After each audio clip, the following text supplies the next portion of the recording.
that was at Climate Hurricanes. He's backed companies such as Square, Jawbone, Juniper Networks, NextGen, was the founding CEO of Sun Microsystems. Can go on and on, but I just want to get him on stage to start talking. Please, a big round of applause for Vinod Khosla.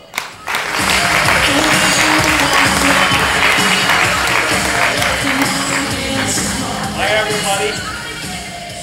All right, well, thanks for coming and talking to us. So today it's all about mobile, and we've been seeing some amazing companies.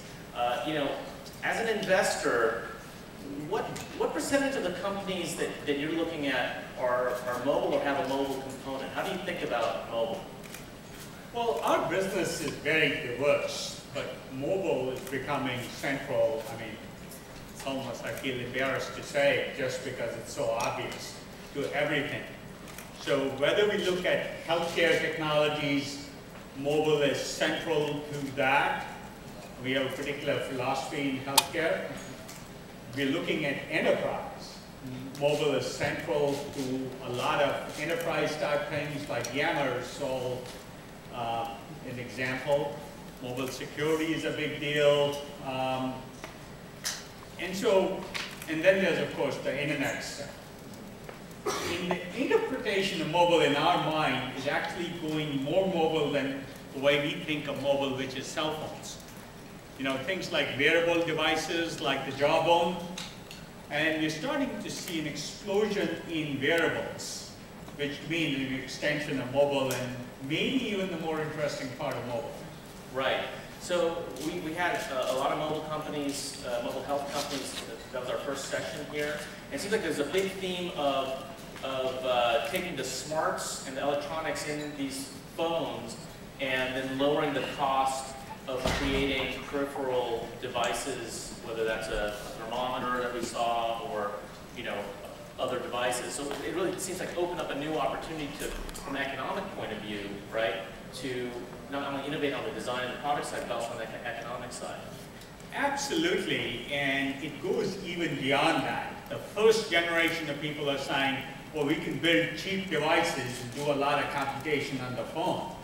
But the really smart people are saying, well, we can do some computation on the phone, make the device even cheaper, and then maybe do some computation in the network, in the servers. Right. Because the one thing you don't want to do in a mobile device is use battery life a lot. So to preserve battery life, you might do stuff back at home in the network.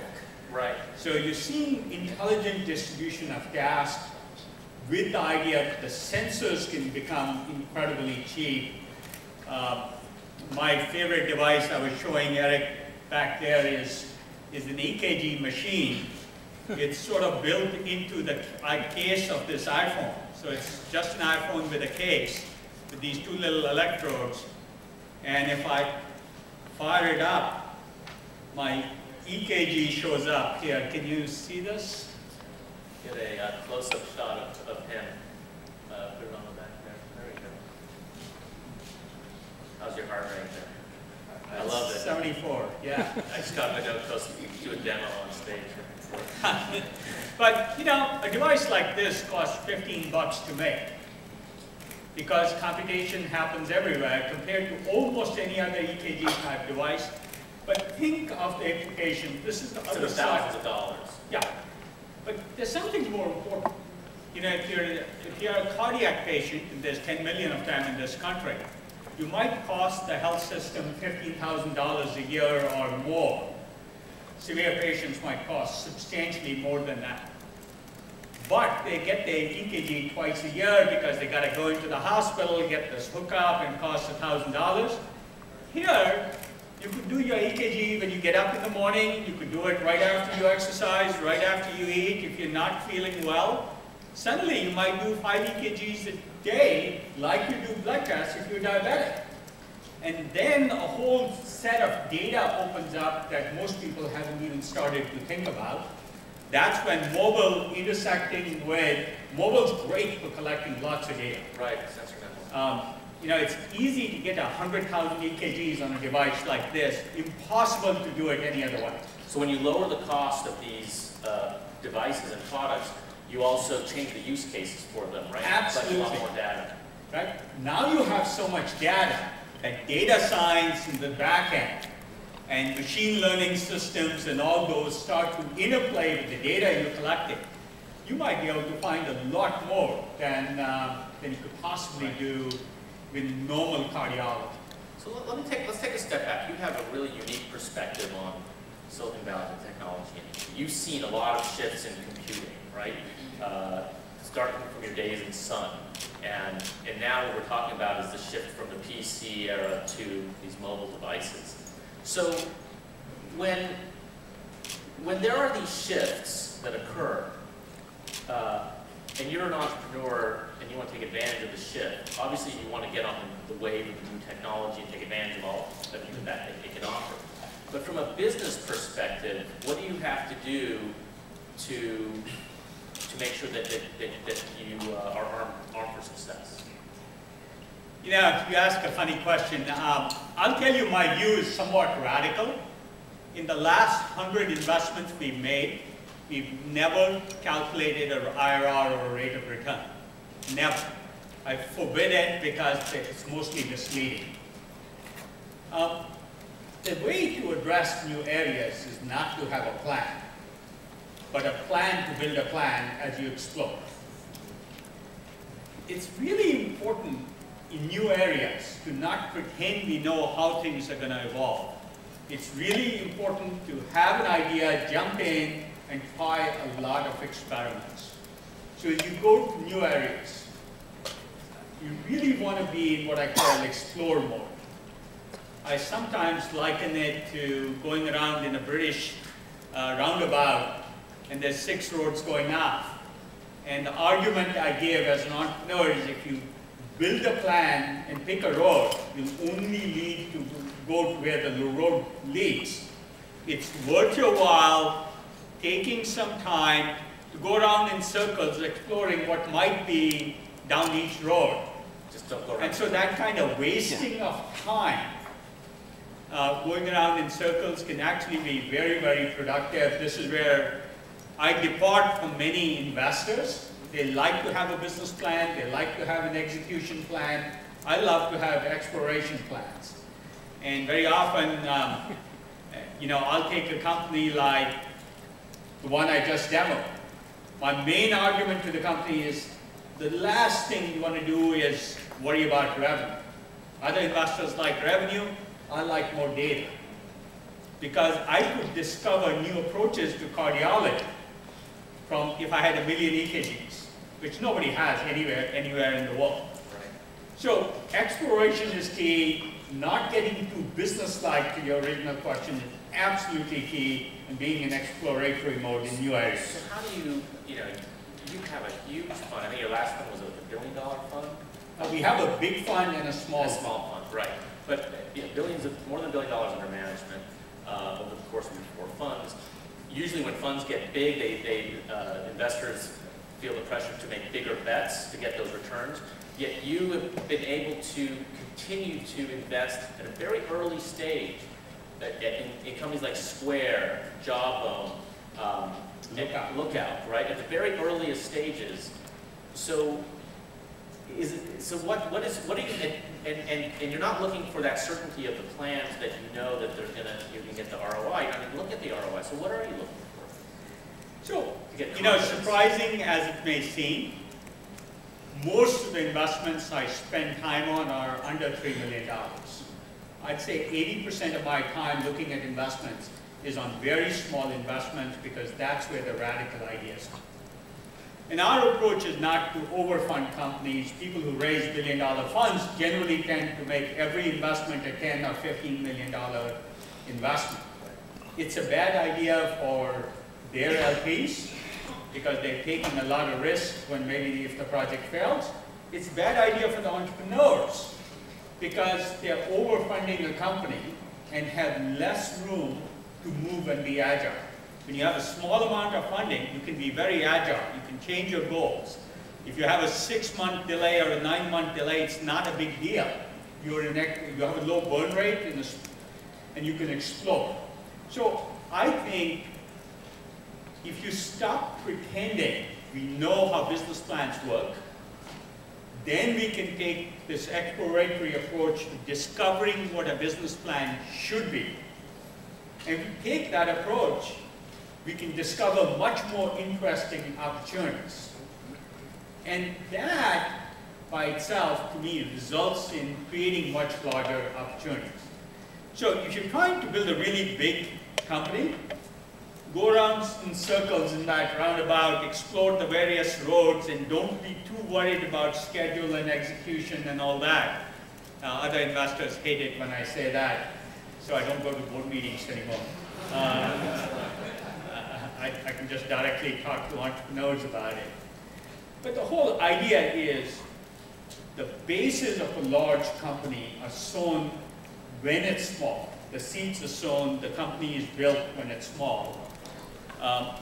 So our approach is we'll do a lot. So we can make very large investments. You know, we've invested up to $50 or $75 million in one company.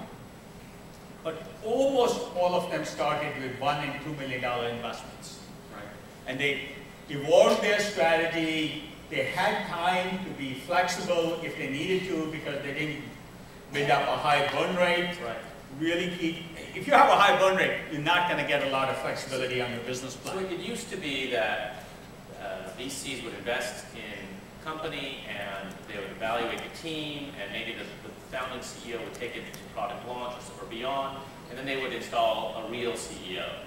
And lately, we've been seeing sort of a shift to,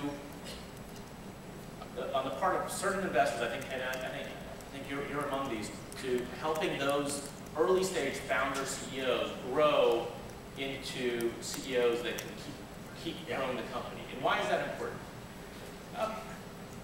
So I've written 2 blogs on this in TechCrunch. One was called How to Avoid Needing a CEO for Founders. The other one's called What to Do When You Do Need a CEO, if you do need a CEO. Take Lookup. You know, John Herring, we invested in him when it's a mobile security app. It's probably 4 to 10 times, probably 10 times larger than McAfee in mobile security. But we invested when John was 23 or something and had 1,500 downloads. He now gets a couple of million new a month. He has 40 million or more. It's sort of like a company you could actually easily sell if you wanted to in the billion plus range. We don't want to, he doesn't want to. What we've done there, and what John has done very effectively, and I talk about John in this blog I wrote at TechCrunch on how to avoid needing a CEO. He's built a team under him with our help that essentially can do most of the execution tasks. Right? But John's been left with the vision, and he's the CEO. So though he's still in his 20s, he's the CEO. He has a very strong team that can make up for what he doesn't know. And very good founders do this. Even if they're capable of running a company like Jack Dorsey, Jack has a good team that can run the company. So he can focus on the vision. You know, we did the Series A there. Right. I could go on and on. And why did you invest in Square? Was it just because of Jack? Was it because of the idea? Was it a combination? Well, it was a combination of factors. But let me go back to my roundabout idea. Jack had a dongle that plugged into your phone, and you could swipe a credit card through it. That still is a large business, but it's not what it was when it started. So if we had pretended we knew exactly what we were going to do, I think we'd be so focused, we'd be much narrower than we are today at Square. Same thing, I'll give you another example because I know this is a big issue for founders. Jawbone. I think Jawbone without Hussein as the CEO would be a very different company, be a tightly managed process with a much narrower vision. What Hussein's turned it into is a much broader vision. And as he keeps going, he needs more and more people under him who can actually do the execution part. Well, yeah, Jawbone has such a broad product set of products. How would you define the original product vision and what would you say it is now? Well, the original product vision was a headset. It was really he was starting to think about wearables, but he wasn't thinking of health or other things quite the same way. And in fact, that there was a point before we got involved in Jawbone that his VCs tried to shut down the company. When we came in, Hussein was running Jawbone on his personal credit card because he couldn't raise any funding. I think he was like $3,000 in debt on his credit card, and his card was maxed out. And this sort of leads to another important question we should delve into on what do you expect from VC. So we invested, then we helped him with connections with AT&T, and he got his first real distribution deal with my partner, David Biden's help, who knew the CMO of AT&T. Right.